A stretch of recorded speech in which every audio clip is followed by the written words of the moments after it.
RogueCon 23. That's right. It is here. It's not back. It's here. It's the first one. Join the ultimate celebration of digital content with its creators, passionate fans, and industry experts. It is all happening in downtown Waco across multiple venues, January 20th through the 22nd of 2023. Now, if you want to go, you got to get tickets, and tickets are on sale at RogueCon23.com. That's RogueCon, RogueCon 23.com. Be there. I'm going to be there. Everybody's going to be there. Let's go. Coming up on the Payoff. You know, when you do a job like this, if you want to call it a job, it requires due diligence. And one time I was doing that due diligence, and I came across this podcast. I was researching on a guest we had a little while back, Vance Johnson. And the episode when Vance Johnson appeared on That Sober Guy podcast was something that I found. And I listened to it, and I went down a rabbit hole on this guy's work. His name is Shane Raymer. He's got just this authentic charisma that's contagious, and it's something that you want to catch, whether you're in recovery or not. So I want you to dig in and enjoy this. We talk about everything, about him being a kid from the Bay Area, growing up, cheering for the Bash Brothers, Mark McGuire and Jose Canseco, to, you know, he's a kid with a light in his eye, right? He's excited. He has goals. And then he's working at a job where he starts to cry in the middle of his day because he feels hopeless. And he's drinking, you know, Red Bull and vodka on the way to work, and so on and so forth, and worse than that. And his message is unbelievable. The guy, I think, is 8 or 9 years sober, but you talk to him today, it's like he's somebody with a good 40, 50 years of recovery. 8 years is a long time, man, but this guy talks like an old timer. All right, enough out of me. Let's get to Shane. Actually, let's get to Kevin Souza first.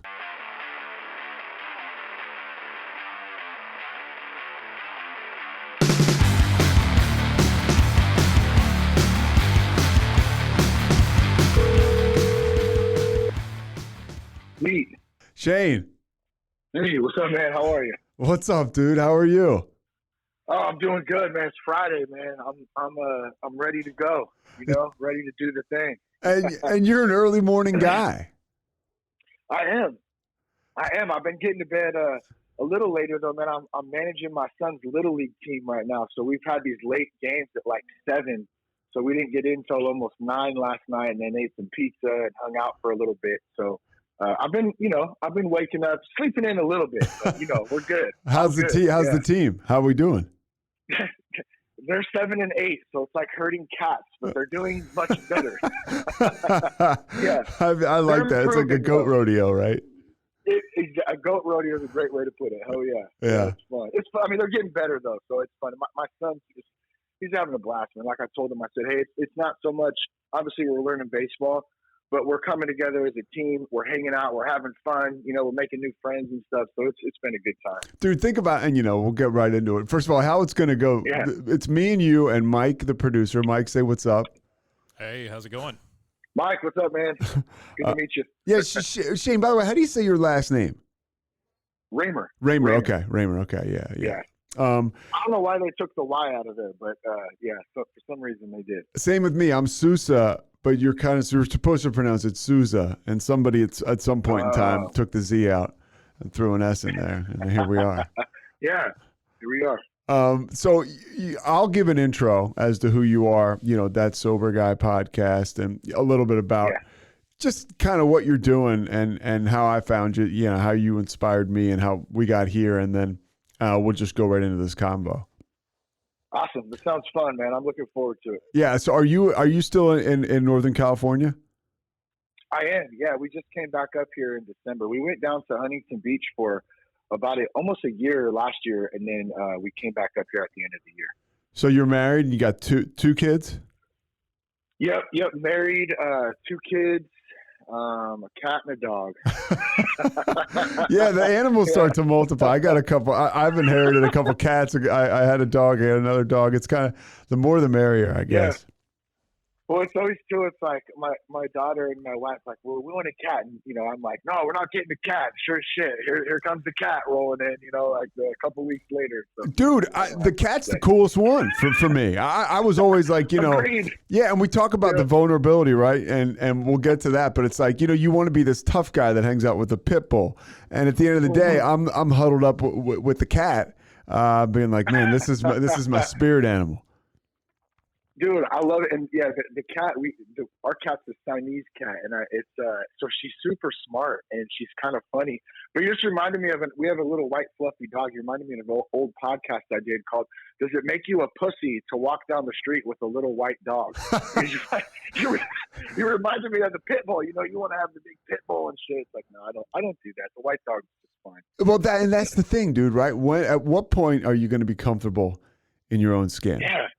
I love it. That's so good. Yep. That's it. That's what it's about. And you're comfortable in your own skin, but your journey started. You grew up in Northern California. Is that right? I did. Yeah. Solano County, Napa, Vallejo, Fairfield, and then we're in Vacaville now. Okay, so close to like San Fran around there. Yeah, it's considered like East Bay Area. It's probably about as far east as you'll get before it starts to not be the Bay Area. Okay. And you say growing up in your household, you said it was madness sometimes. Like, dive into that with me. Man, yeah. It was, I would describe it as controlled chaos almost. My dad had control of everything. But what's funny is at the same time, I don't think he could control himself. So there was a lot of unpredictability, I think is a good way to put it. So what it did for me as a kid is I was just always on edge, man. Like, cause you never knew when you came home if it was going to be a good vibe, if, my dad was going to be listening to music and he was always having some drinks, but there could be that vibe that like music and him and mom were getting along good and like everything was cool. Or it could be the complete opposite. You come home from school and it's just chaos, and like he's in a bad mood and like you can't do anything right, so the unpredictability, I think it made me become a runner at a really young age where I learned to run from things. I didn't know how to deal with emotion, to deal with feeling. And that's something I still struggle with today. I continue to do work and practice on that, on the ability to be able to feel my feelings. And that's probably why I drank, and did other substances to kind of suppress a lot of that stuff. Dude, I grew up in a similar environment. My dad was a functional alcoholic, but the moods were like really, as a kid, it's like, how the fuck are you keeping track of that? And it's like, and I see it in my own life today as I still get uncomfortable by people that are like, that seem like they're not in a good place. Like I noticed that it hit something inside me.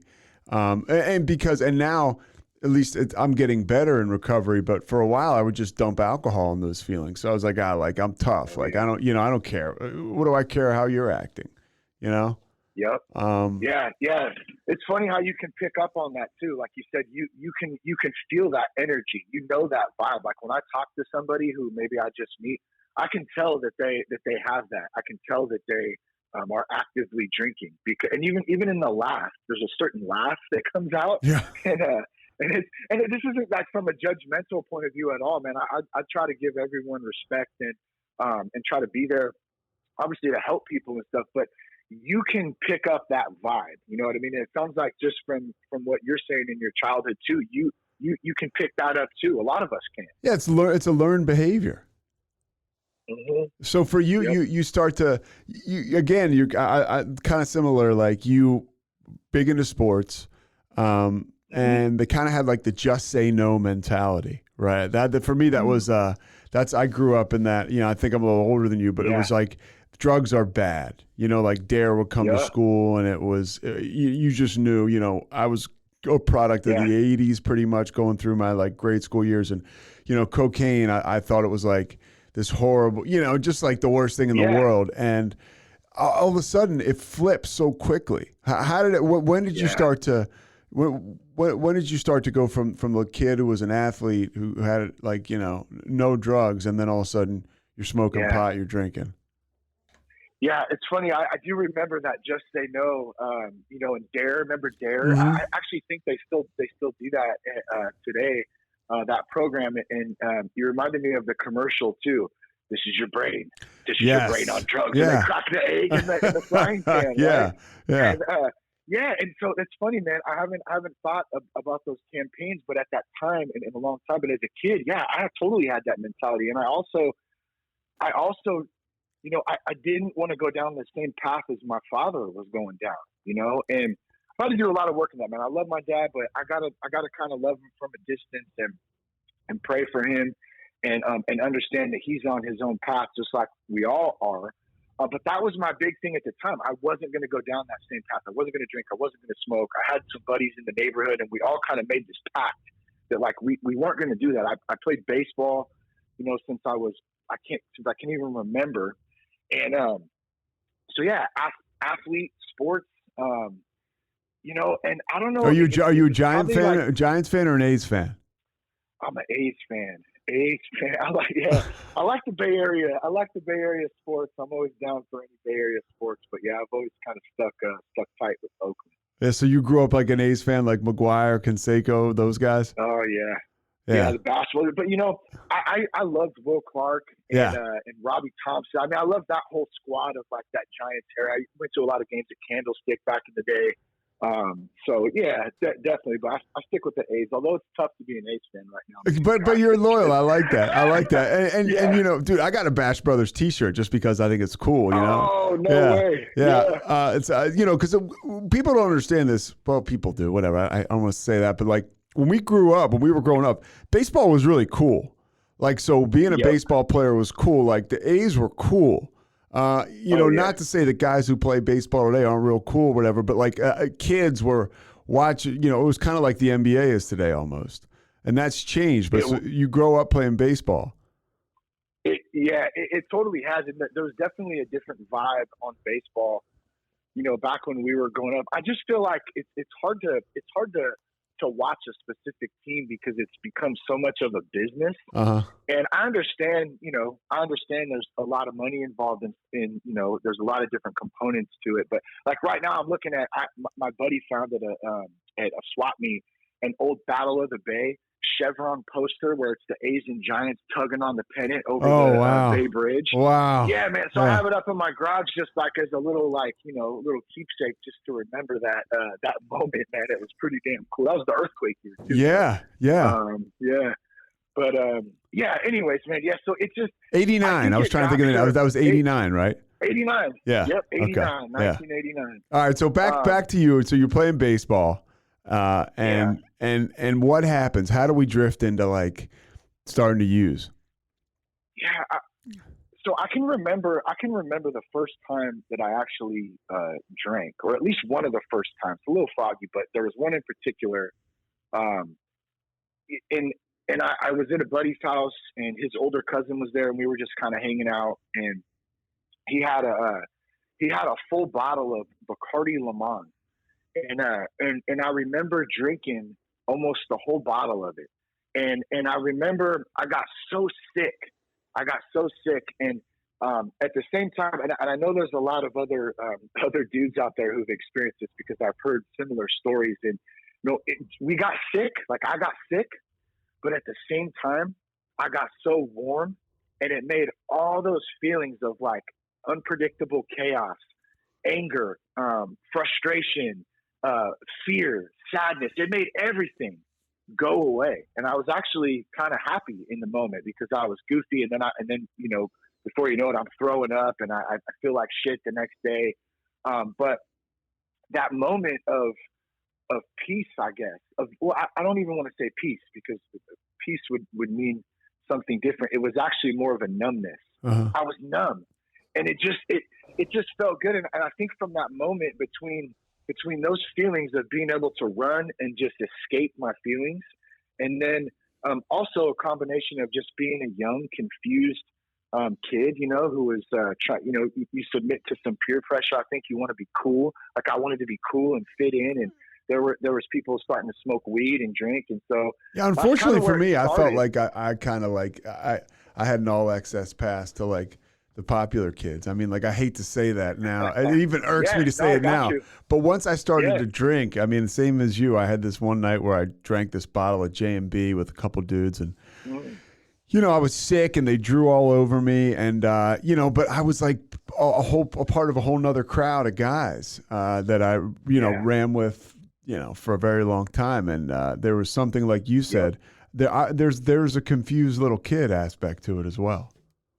Oh yeah, that's so much confusion, and like I don't know if some of the dudes that you hung out with were like fellow athletes and buddies that you played sports with, but that's like our baseball team. Like I played high school baseball, and that's we played ball, and then we all hung out and partied after the game. Some of my buddy Rick, we'd go to his spot afterwards, and he had kind of the party spot, so we'd all hang out on the weekends, or we'd go to the park and get a couple cases of Natty Ice and just hang out and drink beers. And, it was like, it was kind of like, I hate to say it, but man, it was kind of fun. Sure. At that time. It was still fun. I wasn't getting in trouble.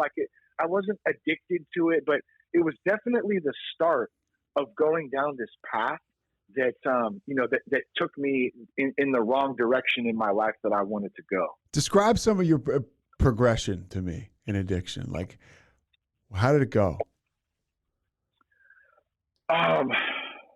Yeah, I think, I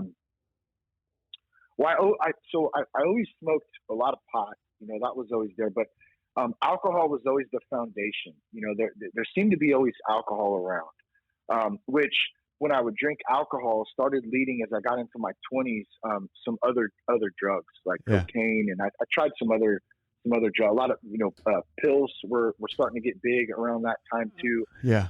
So I would kind of do what was around. I had a lot of different friends in different groups, and people had different access to different things. And my 20s were just like, and same with my wife Jess and I. We've known each other since the 6th grade. No way. I had a crush on her.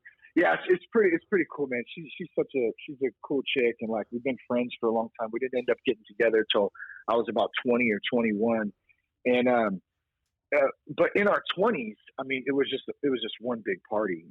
We worked. I'm also like an amateur musician. I love playing music. Yeah, I saw that about you. Yeah. So I was in a lot of bands, and I kind of had this dream to be in the music business, and but I had no concept of like that's why I just said music business. I had no concept of the business part of it. It was just like, hey, you're supposed to like get hammered and like party and like make music and not so, and then just magically there's like this record fairy that comes down and just like grants you this record deal and you're rich and famous. It was just like totally this skewed amateur, like dreamy kind of thing. Dude, when I was in like the throes of my addiction early on, and I was doing a lot of coke, and I had a job. I had a pretty good job, but I was obsessed with starting a record label. Like, ask me what but hold on now. Ask me what I knew about starting a record label. I didn't know shit. I just knew you got to go like guys in the record labels were the guys in the pictures, with the rappers. I was out of my mind. But like I can relate to that. Whatever it is, whether it's people working in the restaurant industry or being in the movies or being whatever. Like a lot of times as an alcoholic, your dreams kind of rotate around access to that shit, Totally. You know what I've realized, Pete, like especially in the last like maybe year, 2 years, is that a lot of that came and comes from this deep desire to feel wanted and needed and seen. Because as a kid, my self-worth and confidence was so low. Just because of fear and just because of just everything that was going on, that there was a level of insecurity that was really, really deep, and so I think that I thought I had something to prove, and I don't necessarily think there's anything wrong with us as men having something to prove and being driven and wanting to work hard and go get it. Like I absolutely support that, but it has to come from a healthy place. Yeah, like what's your And like motivation? when I was, what's your motivation behind it? And my motivation behind it at that time was just like, I didn't really know. I just knew that I needed to be like seen, I wanted to be heard, And so that kind of led me down. I was big into the punk rock music scene and like hardcore, like different underground hardcore, like metal, and punk shows. And the one thing that was amazing though at that time, even though as the drinking and drugs and stuff started to progress, like I found this place called a mosh pit where I could get out all that animosity. And so like my teams and we have some friends of ours from Vacaville here. They're a band called Papa Roach. And yeah, really? So those are your guys? Yeah. Oh yeah, my buddy Dave. He's a great dude. He's just.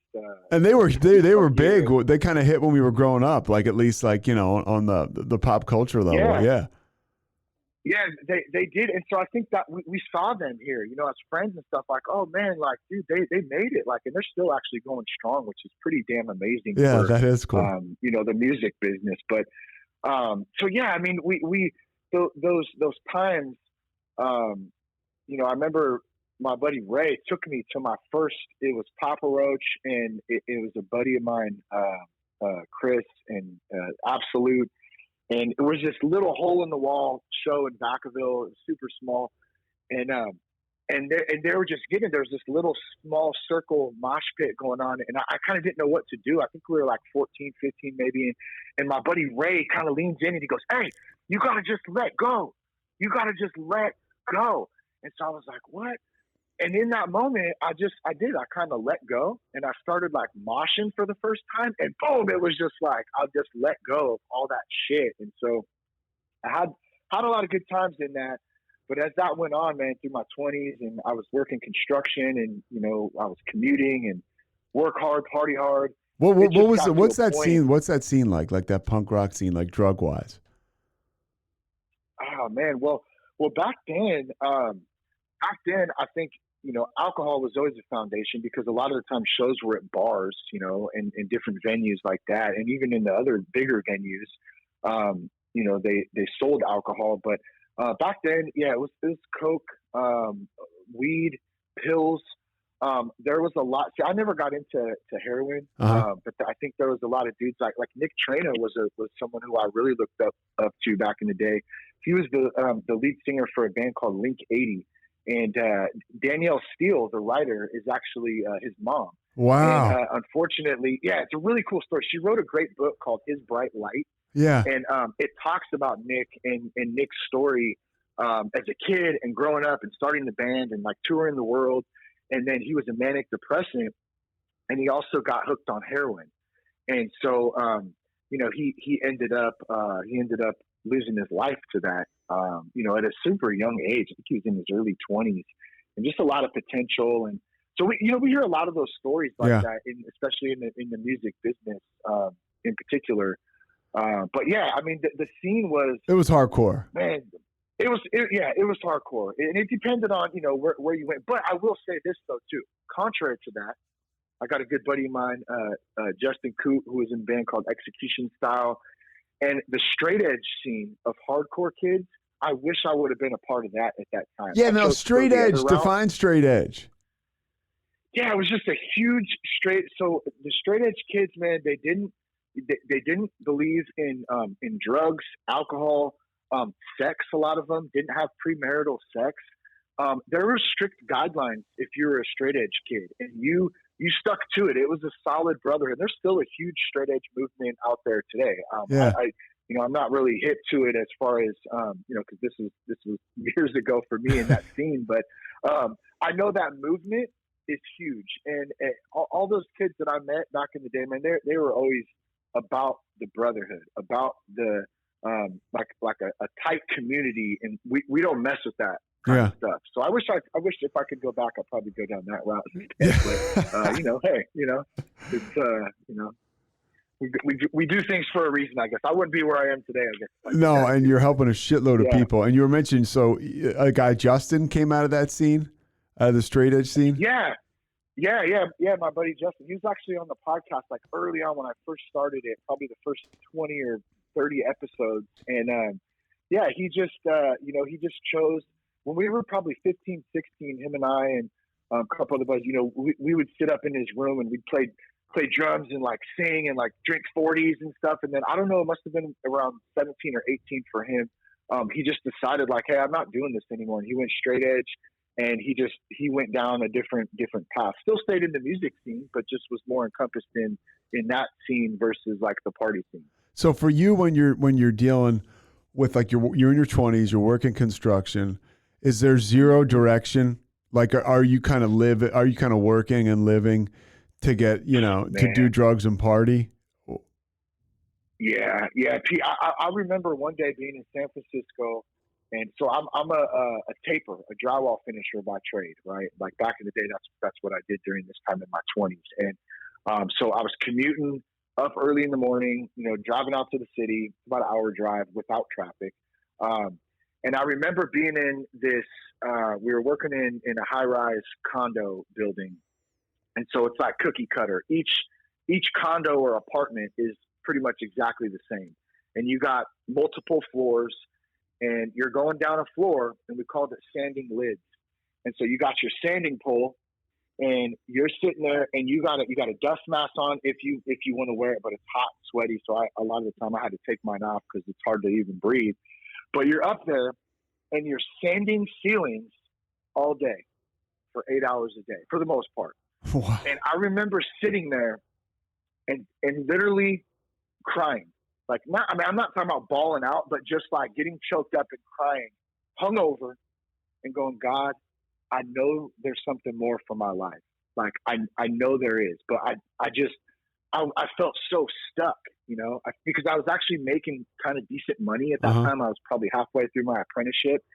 And I think you put it well. I was kind of living to party because we were drinking on every night, after work, on the way home from work. And then the weekends were, a party. And then it was like, boom, do it all over again. Yeah, I mean, this is addiction. So these are all my questions 100%. Are based on experience, right? I mean, like there was a point in time in my life where I took a job that I really didn't even want, but my parents were like, hey, you need to get a job. It was right out of college. And I don't even know.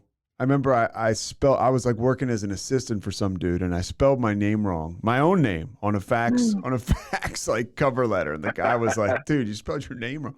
And so and I was just every night. I mean, it was just every night I would go out and party, and it's funny because that's what this stuff does. It robs us. I had goals, dude. I mean, I had things I wanted to do. I had things that turned the light on when I was younger, and alcohol and drugs, it just turned that light off.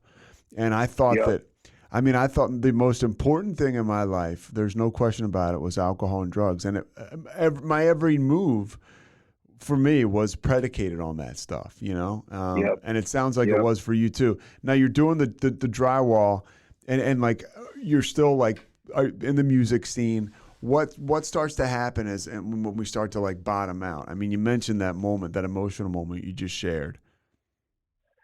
Yeah. So I ended up getting out of construction I journeyed out, and then I saw what it was doing to the older guys that I was working with. They were just miserable. They hated their lives. It seemed like most of them were alcoholics. And so I got laid off because work was just really slow at this time. And so I was kind of bouncing around between companies, and I just made the decision that I was going to get out of that. And I almost went back to school actually at the time. And then I ended up getting a temporary job with the big energy company out in California that supplies energy and gas to the state. And it was just a temp in the mail room. And so as it progresses, I kind of like, so and I can remember this so clear.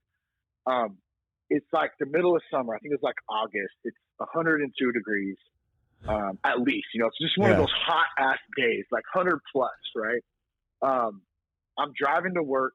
Like, I got a little single cab, stick shift, Chevy S10, like no AC. I'm sweating, and I stopped by the liquor store, like the same one, and I grabbed my usual. This is on the way to work. On the way, vodka, okay. Red Bull. Yeah. So I'm racing down Interstate 80, towards Sacramento. I pour a strong, mix. I've always put it in like a McDonald's cup, with a straw. Yeah. And then I drink it as fast as I can before I get to work. Right now, this is just another Wednesday at like 1 p.m. I'm working a swing shift in the mailroom as a machine operator, like on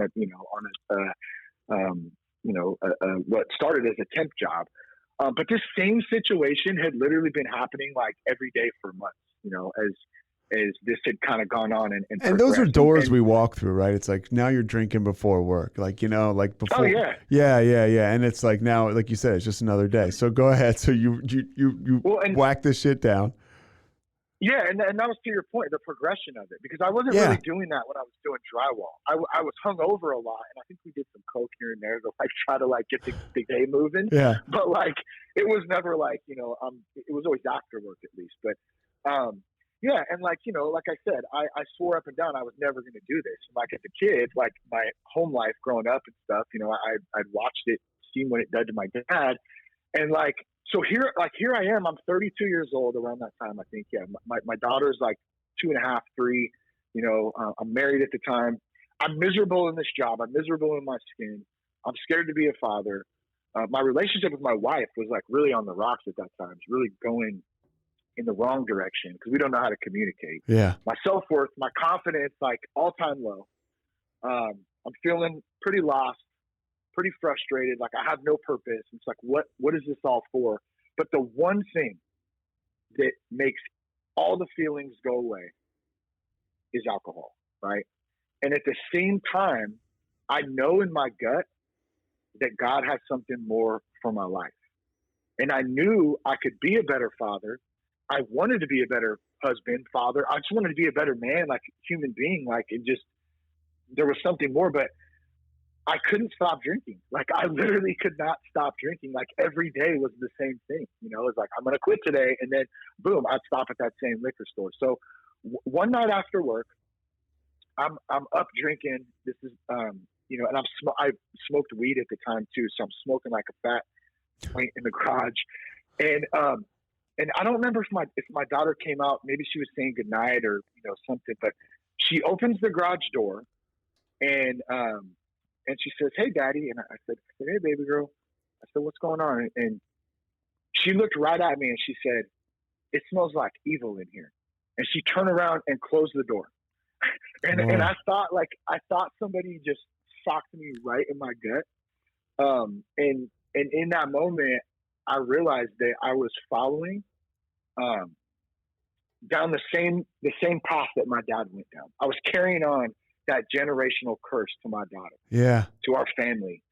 And I was really becoming everything that I had never wanted to be, everything that I swore that I was not going to do. We'll get back to this conversation in a second, but right now, a word from our sponsors. RogueCon 23. That's right, it is here. It's not back, it's here. It's the first one. Join the ultimate celebration of digital content with its creators, passionate fans, and industry experts. It is all happening in downtown Waco across multiple venues, January 20th through the 22nd of 2023. Now, if you want to go, you got to get tickets, and tickets are on sale at roguecon23.com. That's RogueCon, RogueCon 23.com. Be there. I'm going to be there. Everybody's going to be there. Let's go.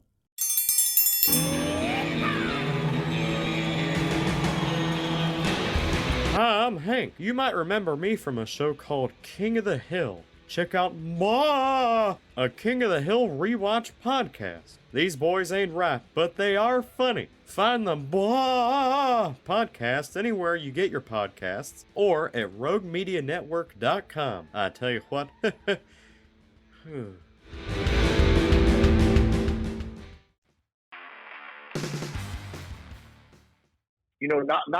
didn't do this immediately, but not too long after that, it was time to make a decision. There were some other factors in my life too. I had a friend who got in a really bad, that I did music with, who got in a really bad car accident and almost died around that time. He's in a coma for 52 days. So you're doing a lot I'm of like sitting there reflection and stuff. A ton of it, a ton of reflection, a lot of God shots, and just like, that could have been me. Why am I here? How did I get here?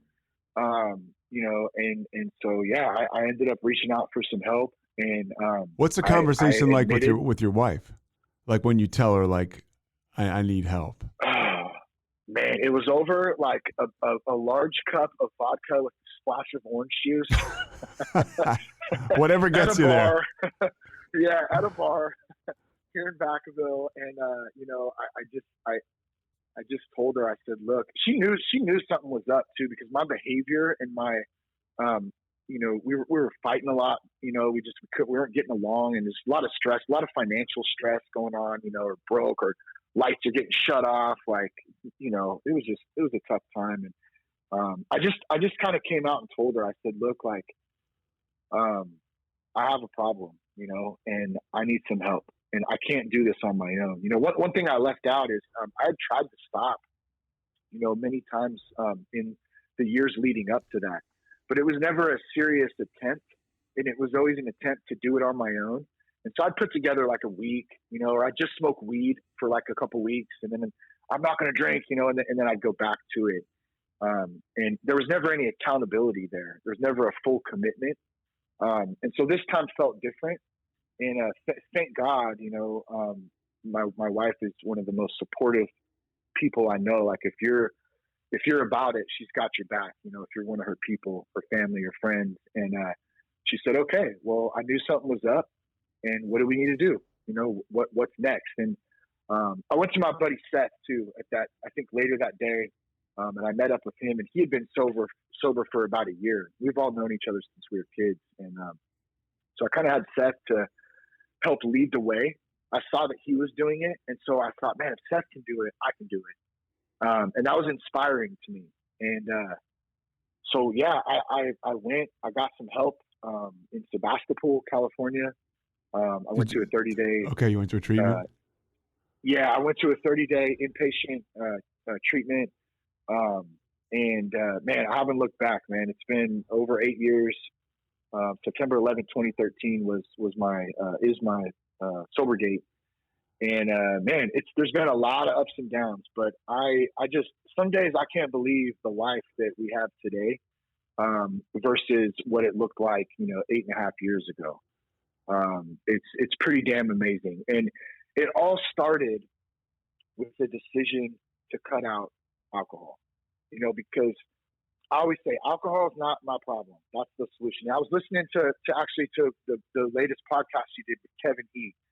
And you guys talked about that a little bit, about how alcohol is not the problem. And I wish like to help fast track some dudes out there who might be listening to this or know somebody. We get so focused and centralized that I'm an alcoholic, or I'm not an alcoholic, or I just have a problem, or the alcohol is the issue. And yes, that's the face of the issue. No doubt. I have an issue with alcohol. I don't plan to ever drink it again because it messes with me. But the problem is me. The problem is my inability to feel and my inability to deal with life on life's terms, not Shane Raymer's terms. So the moment that I cut that out and I started to reshape the way I think, the way I act, the way that I live my life, over time things started to change, and I took advice, and man, it's been a great ride, man. I mean, I hope to continue to learn, man. It comes off you, dude, when you talk, and you can hear it in your voice, and you can feel the passion. But I imagine it wasn't like that, September 11th of 2013. No. Right? I mean, I know for me, yeah.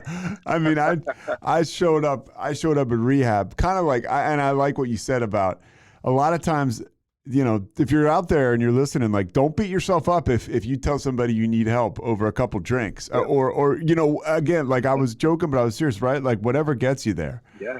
Whatever gets you there, as long as you get there. And when you got to treatment, did you notice? Because one thing I noted when we were talking about the straight edge guys is that camaraderie that they shared. Yeah.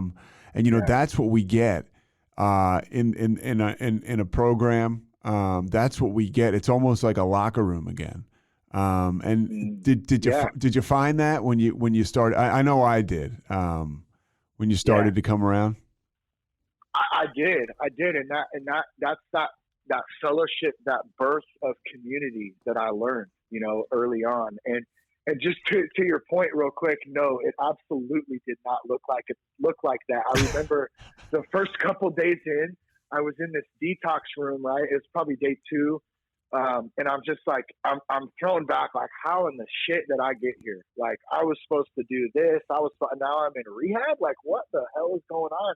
And I remember being in the bathroom, butt ass naked, about to take the shower's going. And this is, like I said, like day 2. And I just break down and I'm just bawling like a baby. And I'm just saying, like, oh my God, like how my wife's back at home. We're in debt hella bad. Like my daughter, I miss the shit out of them. I feel like an asshole because I left them, but I know at the same time that, like, if I didn't make this decision, like, our lives were just going to continue going on worse. And, so I'm having like these kind of revelations and these moments. And when I look back on that now, the way I see it now is that God literally stripped me butt ass naked and put me in an uncomfortable position and totally had to strip me of everything in order to build back up, to something that I knew, was like I mentioned earlier, that there was something better for my life, and not just for my life, but for my daughter, for my son now, for my wife, for our family, to break that curse. And so as I went on through the 30 days, and really that was kind of the easy part. It was the hard part, going back home. But those 30 days, I found some great fellowship in there with some other dudes who were going through some of the same shit, who were from all different backgrounds and different races and different religions and different culture, man. And we all had this one thing in common. We struggled with alcohol and drugs, man. And it really made, there's a lot of group therapy, which was great. A lot of individual therapy, a lot of ways to deal. And then just for like a schedule too, a schedule. Yeah. Like we had chores and try to get back on track on having some self-worth. And, so yeah, it was a good experience. It was scary at first, but it was definitely a pivotal moment, like in my life and in our family's life, to kind of make that decision. But my experience was similar to yours again, in a sense where, that's why for me I needed to go somewhere because when you have those moments, I mean, because I tried too, like, I would go to 12-step and I would get into it and then I would bounce, and then. I would go and I would, not drink, but smoke weed. You're always, messing around. And I was never all in. And then so I go to treatment, and, when you have those moments like you shared, when you're basically stripped naked and totally vulnerable, for you literally, right? I mean, like, it's like those are times when if I didn't have 4 walls and structure all around me, I probably would have drank or taken something or whatever I could have, right? Just like just to check out.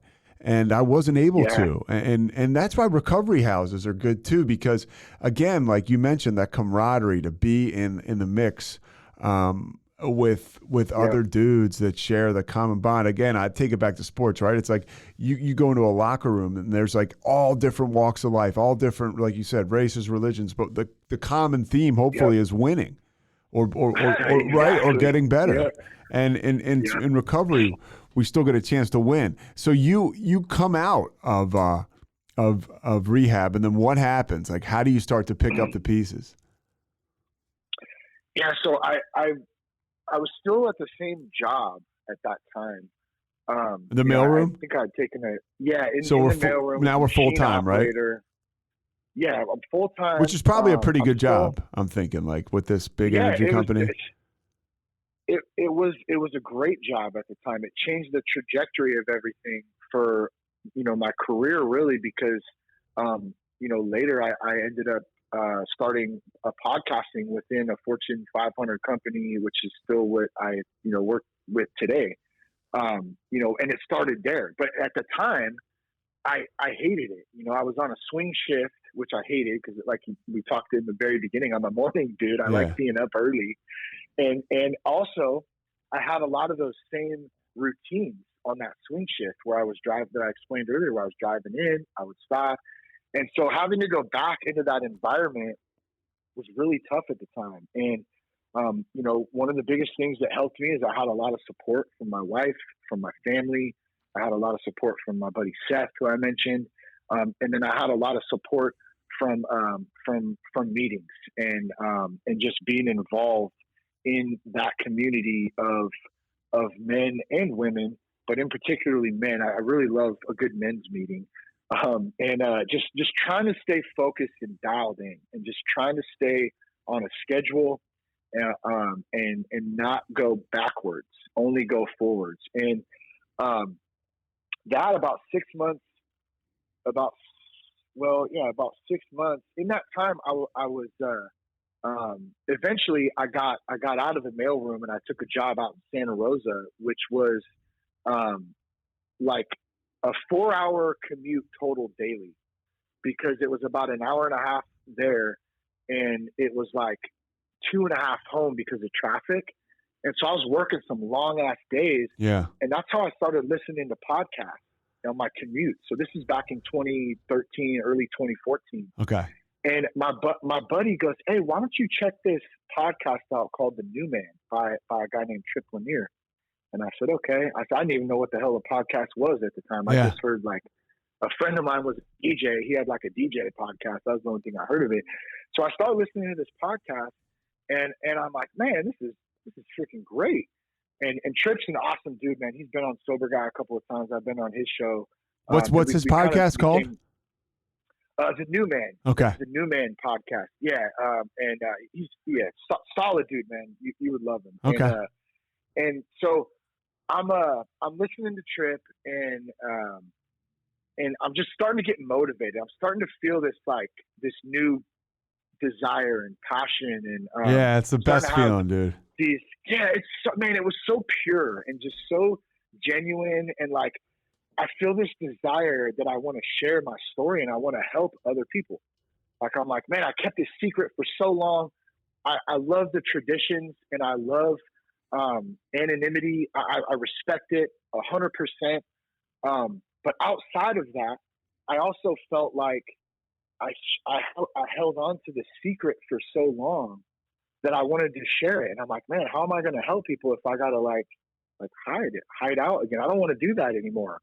I want people to know. And so, long story short, I sat up in bed one night and I was like, I said, "Hey babe." She said, "What?" I said, "I'm going to start a podcast." She goes, "What? You're crazy." Like, what do you mean? This is like 6 months out of rehab. And I said, "Yeah." So I don't know how I'm going to do it, but I had a lot of music equipment from my time as a musician. I couldn't really play music anymore. I wasn't vibing on it like I used to. And I saw kind of where the podcast game was going. I looked up. I only saw Dr. Drew. That was really the only person I could find that was really talking about like recovery. I think there might have been a 12-step podcast, maybe a couple other ones. Paul Gilmartin, I think, was one of them, but there wasn't a lot. Yeah. And so I said, man, hey, maybe there's a need here. What I'll do is I'll just share my story. It'll help keep me sober.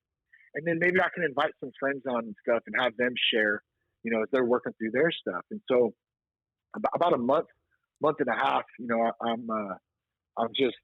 I'm like trying to, figure out how I'm going to do this. And I think I eventually came up with the name, and That Sober Guy podcast. Sober Guy podcast. Yeah. And, when I think I've underestimated that being one of the foundations that's really helped to keep me going, just because I love to do it so much. I love having conversations like this. Like, thank you so much again, Dude, for having Thanks me for on. joining me. This is great. And like, I really do love, the art of the conversation and the art of helping people and just sharing and, being able to do that. And it filled a big void for me, I think, the fact that I wasn't doing music anymore. I'm a creative dude. Like, I'm an artist. I love creating stuff. And so the podcast kind of helped birth this new this new way to be able to do that. And then, in addition to that, like I mentioned, I just had a ton of support from the people around me who were really rooting me on. And, I think it was tough for a lot of people too that were close to me, because I wasn't the dude that was like, and my buddy Seth is cool with me saying this, I'm sure, if he ever listens to this, like him and I were different. Like I wasn't the blackout drunk. Seth more kind of went down that route. It affected him a little bit differently, the way he drank versus the way I drank. We drank together, but we were just different. A lot of people are like that. And like a lot of people couldn't see the inner struggle that was going on inside of my own mind and heart. And it was excruciating for me. Like inside, I was like my own worst enemy. But then you get people being like, hey, well, you're okay, right? You can have a drink. Yeah. And it's good. Exactly. Yeah, for me, I was like Seth. I was like Seth, where it was like everybody was like, "Yo, dude, thank God." Dude. But then, like a dude I've had on here, one of my best friends forever, my buddy Murph. He was like you, where he was like, "Hey, like people were coming up to him, like, are you sure? Are you sure? You sure?" And he was like, "Trust me, I was by myself, getting wasted, doing drugs. Like, I just wasn't in front of everybody and." It was soul crushing. It sounds like you had a similar experience. It was. And I think that goes back to that secrecy point I was talking about. It was like everything was starting to be by myself. I want all the drugs. I want all the liquor. But I just want to hide out and do it by myself. And when I did do it in front of people, or when I was around other people, most of the time you wouldn't even know that I was on anything, because I was pretty damn functional. I knew how to handle and control it to an extent where I wouldn't really get out of hand. I mean, I got in fights and stuff, for sure, like sometimes, but it wasn't like I wasn't, passing out in front of people. And I never you held a job. You held a job. Like crazy. I held a job. That's a big thing, right? Yeah. Like, oh, well, if you keep a job, then you must be like you're functional. You know what I mean? Like you don't need help. Yep.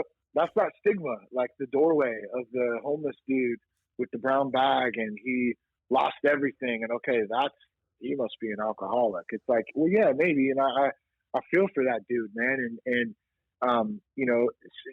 right with that, there's thousands of other dudes who are doctors and construction workers and working, grocery. I mean, go down the list of like all different types of things that are struggling with this. It doesn't discriminate, and so I think that's why I love like the work that you're doing, the work that I get to do, the work on having these conversations, and we do kind of help chip away at that stigma and help people understand that like there's just normal dudes out there who are going through this shit, and the more we open up and talk about it, the easier it's going to be to help some people understand that.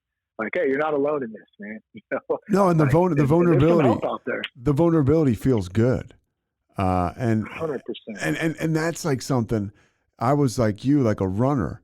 Like I didn't like. I thought if I was vulnerable, it was like a sign of failure. Like I thought if I told somebody I was hurting or there was something wrong with me, it was a real defect of character. Now today. Mm-hmm. Weakness. It was a weakness. But now today, not telling somebody about something, that is a defect of character. That is my ego. That, being a tough guy, it doesn't work out for me anymore. And there's certain, there's certain instances today where I still, it's just like, well, this is how a man is supposed to handle this. And I end up in a jackpot. Yep. That's it. How did you build the podcast? Like, how did you build it? Because, and I'll tell you in a second how I came across it, but how did you build it? So you mean like build it like you piece it out? No, I mean like just like the reputation, the guests. Oh, got you. Okay. Like the repetition, like, to do something, you've been at this, for 8 years? Yeah, about 8 years. I mean, and that's something I could never do as a drunk. I couldn't sustain shit. Oh, yeah. So how did you dream about it though, right? But you would dream about shit. but we dream about it, but we never take action on it when we're drinking. And I would lie about it too. Thing. I love to lie to people like shit I was doing or I was gonna do. And now I get to do the things that I used to lie about. I always say. So how'd you build it? Yeah. So first, when you said how'd you build it, I'm one of the things a lot of people don't know. I'm kind of a gear nerd, like a tech nerd. I like gear and shit. So when you said how'd you build it, my first thought was, well, I pieced together, because back then they didn't have like right now. I use a Rodecaster Pro, which is a cool little podcast console that I absolutely love. But they didn't have a Rodecaster Pro back then. So I mean, I was like taking a mixer and like a old locker, I call it the locker room, like little Sony recorder, because I would see dudes in the locker rooms interviewing athletes using those back in the day, and I like would wire it up to the mixer and then export it out through the console. That it was that was one part of it, like trying to put together the actual hardware to produce the podcast, which was a fun part. But building it, man, there's been times. A lot of them where I just wanted to quit and just stop doing it. Because like it would just, I would set these expectations, I think, like where, I should be helping more people. Why this or why that? And what I've realized, man, is like, number one, consistency, just staying at whatever it is that we do. We got to stay consistent. We got to ride the lows with the highs. And, one of the biggest things people ask me, like, well, how long do you think you'll do it? Or, do you think you'll do it forever? It's like, as long as I'm having fun doing it, I will continue to do it. That's like my number one rule. But I think it's grown very organically over time, just because of the authentic nature of it. Like, I don't put out bullshit. Like, I want to have fun. I want to talk about, the things that are related to helping dudes cut alcohol out of their lives. But just like you and I right now, we've talked a little baseball. We've talked different things. We're talking life stuff. And I think that's what makes it interesting and fun.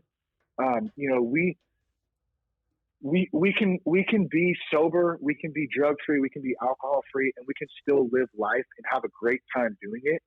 And we can do all the things that we used to do without all that shit, those substances involved. We just have to reframe up how we live our lives and how we're doing things. And so it's a broad question, but how do you tell guys to reframe their lives? Because you do a couple really cool things where you coach guys through like 30 days of sobriety. How do you help guys? By the way, thatsoberguy.com is the website. Everything you need is right there. But how do you coach guys and help people? Yeah. So,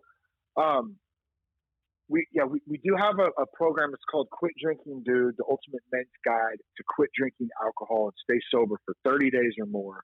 And that's really, it's 30 podcasts in 30 days, accompanied by some daily activities, some daily worksheets, and then a community of dudes in our local Sober Guy men's group to kind of help support along the way. It's awesome. But I created this process called prayer, PRAYR. It's kind of an acronym, and there's a couple components to it. It starts with personal responsibility and ownership. So we have to recognize there's a problem. We got to take ownership of it. We have to admit, and we got to let go. And I've really dove in head first to acceptance in my recovery. I mean, that's such a huge part of it, and even radical acceptance. Radical acceptance, yeah. My brother Kevin, he's a sober dude, and he introduced me to that a couple years ago, man. Yeah. It's such an awesome thing, and if anyone listening, you're going, "What the hell is radical acceptance?" Actually, it's the ability, and I have the definition of it. I like to keep it tight here. The ability to accept situations that are outside of your control without judging them, which in turn reduces the suffering that's caused by them. That's more kind of a clinical definition of it. But in a nutshell, we got to accept shit the way it is. Like, as soon as, I should have said this sooner too, I have an amazing mentor and sponsor, buddy. Dude's taught me so much. We met through the podcast. He lives out in Georgia. We meet every week. It's just a crazy story on kind of how we came about, became friends and stuff. But he's taught me a lot about this shit too, about acceptance, about being like where I am is right where I'm supposed to be. Like I love if I feel lost, anxiety, I'm feeling strange, social anxiety. The greatest tip, actually Seth told me this one. He said, "Look at your feet, man, because God's got you right where you're supposed to be." And so it just helps reset me and just say, okay, I can accept and be in the moment. There's things I can't control. I have to accept that alcohol creates adversity in my life, and everything right now, whether it's low or whether it's high or good or bad, however I want to put it, it's just supposed to be like this right now. And I can do the next right thing to work my way out of this shit. But it's going to take time, patience. That's all, because that's all we can do is just like and there's a voice inside us. As a guy who I know, comes around and he's a 12-step guy, and it's just like there's a voice inside you, especially if you've been sober for a little bit, that's telling you to do the right thing. And he calls that voice God, and there's also the other shit, right? Maybe our first thought, that's whatever we want to do. But I know. First thought wrong. Yeah, first thought wrong, bro. But I know, I know, what the right thing is to do. I don't always do it, but I know, it's there. So this whole thing's about action. I was, Marshawn Lynch, remember about that action, boss? Like that. I always think, I think about that a lot, Rick, and I've never actually told anybody that. It just came to mind because whenever I hear that, and there's a Macklemore song where he uses that quote, and it's just like, yeah, that's right. Like this program of action. Like I always think Marshawn Lynch would be great if he ever got sober. But yeah, like it's about action. What are you doing? Yeah. Are you doing the next right thing? Or are you thinking about how you're getting motherfucked by this person that you don't want to accept right now? I appreciate you saying that. Yeah, that what mentality? Yeah. That victim mentality. That's what that reminds me of. Like, are we taking action and doing the right thing, or are we complaining and playing the victim role? I played the victim role for a long time. It didn't work out too well. You reminded me too with the Marshawn Lynch. I'm just here so I don't get fined. I'm just here so I don't get fined. That guy's a legend, man. He is, man. He's a Oakland dude, right? I think Berkeley. Yeah, he is. The Bay Area too. Yeah. So, but you said great. one thing you said that I love about the podcast is that it bridges the gap. And I love that in recovery, because there's there's a million different ways to do this thing. I have my way, you know what I mean? Like, which works for me, and whatever, it's day by day, but it works. And if I want to work it, it works incredibly well. But like other people have a different way of doing things. But like, how do you spread your message out to all people in a sense where you do a really good job of coming across not judgmental? You do a great job of bridging the gap. Where does that come from? Yeah, I think it's like a genuine, want and I don't know, desire. I don't know what the hell the right word is necessarily, but like I just want to see people succeed. If you truly want to cut alcohol out of your life, then start there. Like, I want to see you do that. Just like you said, Pete, like there's a million different ways to do it. I'm not going to sit and tell somebody like I did it like this and you need to do it the exact same way, because that person is not me. Now I can share what's worked for me, and I can share what's worked for other people that I have, had relationships with and built friendships with, and that I've heard their stories and their experiences, of course. But my job, I feel like, is to lay out as many different options and ways and experiences and thought-provoking ways to get people to think for themselves. Because you can't, like, I'll give you an example, like right now, man. Like, and this is one of the things that is struggled, that I've struggled with, and I've gotten better with it in that radical acceptance piece we talked about.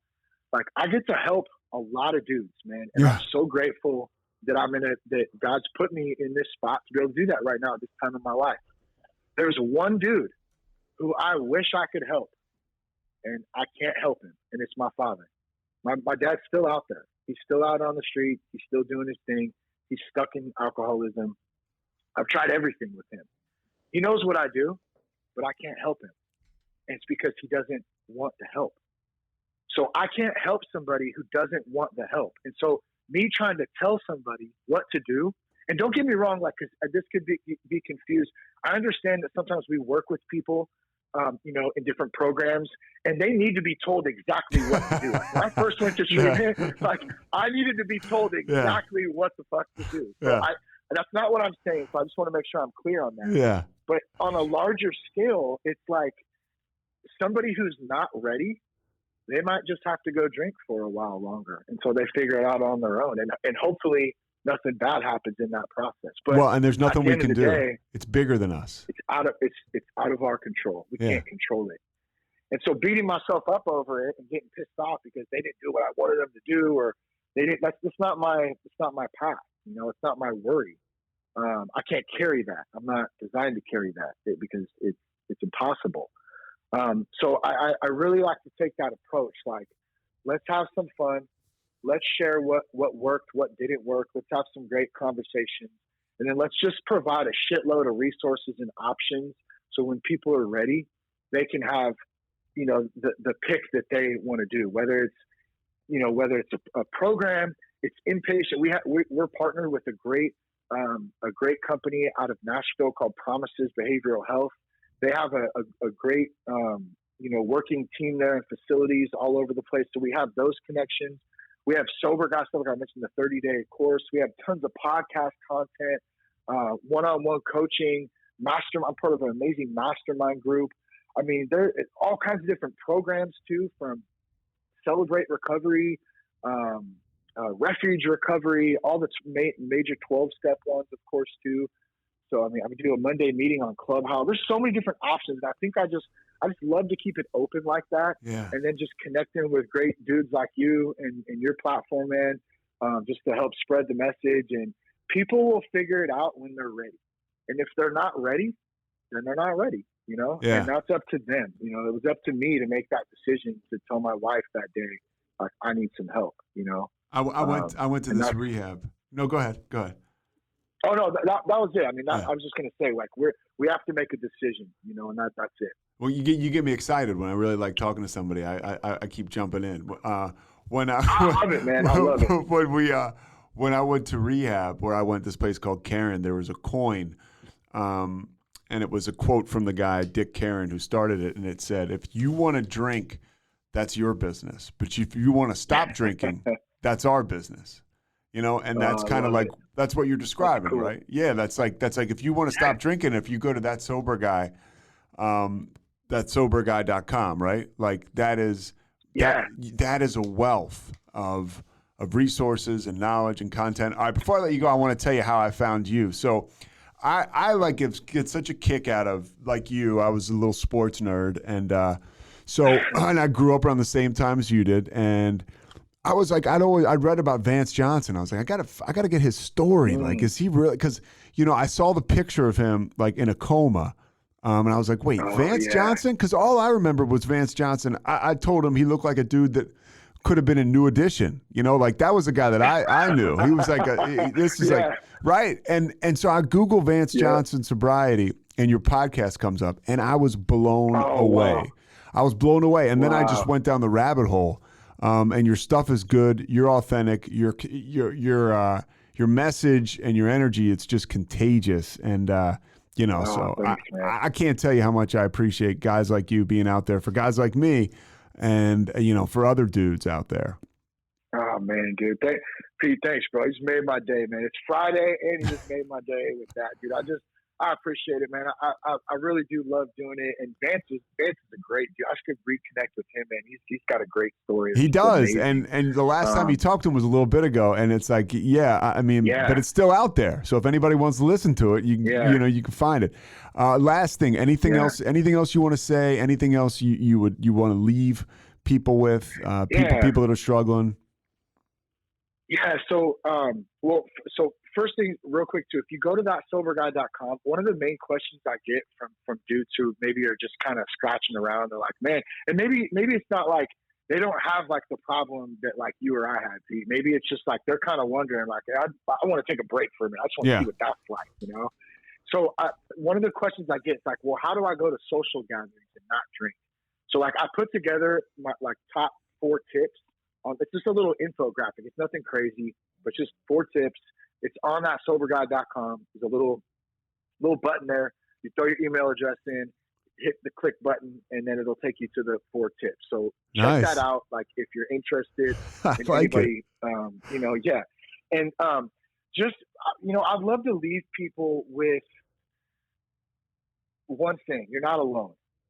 You're not alone. You know, I thought I was alone for, well, let's say 2 things. You're not alone, and there's always hope too, because I felt like I was alone, you know, towards the end, and I felt hopeless, you know, but there was this inkling, this little tiny bit in my gut that I could feel God tugging on, and I could feel there was something more. So if you're feeling that, if you know that voice, like Pete, you said it earlier, there's a little voice in there, and we know what's right. I don't know what you call it, a conscience, whatever we call it. But you're not alone in this. And this thing called alcoholism, drugs, alcohol, man, it wants to keep us suppressed. Alcohol, actually, if you look up the term alcohol, it's AL-KUHL. It's an Arabic term. And alcohol means body-eating spirit. And it's been used as a tool to suppress consciousness. So when our consciousness is suppressed, our spirit can't thrive. It can't come alive. It can't find our full purpose in life because we're suppressed by alcohol. So it starts there. And that's what I mean when I say we feel alone. It makes us feel alone. It suppresses us. So I just want you to know, man, like anyone listening, if you're struggling, or maybe you got a son or a brother or a father or someone who's struggling out there, like, don't give up. There's a lot of help out there. There's a lot of good people who, you know, who are willing to support and, you know, pray, meditate, you know, keep listening to good podcasts like Pete's and connecting. And, man, I just appreciate the opportunity to come on and just have a great conversation. This has been a lot of fun today, man. Thank you so much. And hey, we got to get you on Sober Guy too. So I don't know if I hang up when we're done, or if maybe you can just text me, or I'll text you, and we'll set up a date to have you on. Yeah, it's just Shane Raymer. You are that sober guy, and you are authentic, and I appreciate it. Yeah, we're gonna wrap this up, and then I'm gonna talk to you right now. All right, appreciate you, dude. Thanks, Pete. Thanks so much for listening to The Payoff with Pete. Once again, I'm Pete Souza. And of course, we are part of the Rogue Media Network. All kinds of good podcasts you can find at roguemedianetwork.com. And of course, you can find this podcast and all those other ones wherever you get your podcasts, iTunes, Spotify, other spots like that.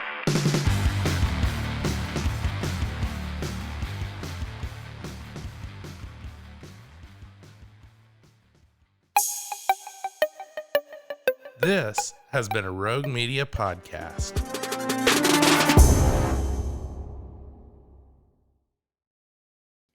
Join the ultimate celebration of digital content with its creators, passionate fans, and industry experts. It's all happening in downtown Waco across multiple venues on January 20th through the 22nd, 2023.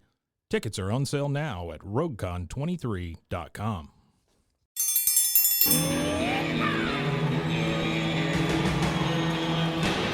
Hi, I'm Hank. You might remember me from a show called King of the Hill. Check out a King of the Hill rewatch podcast. These boys ain't rap, but they are funny. Find the podcast anywhere you get your podcasts or at roguemedianetwork.com. I tell you what.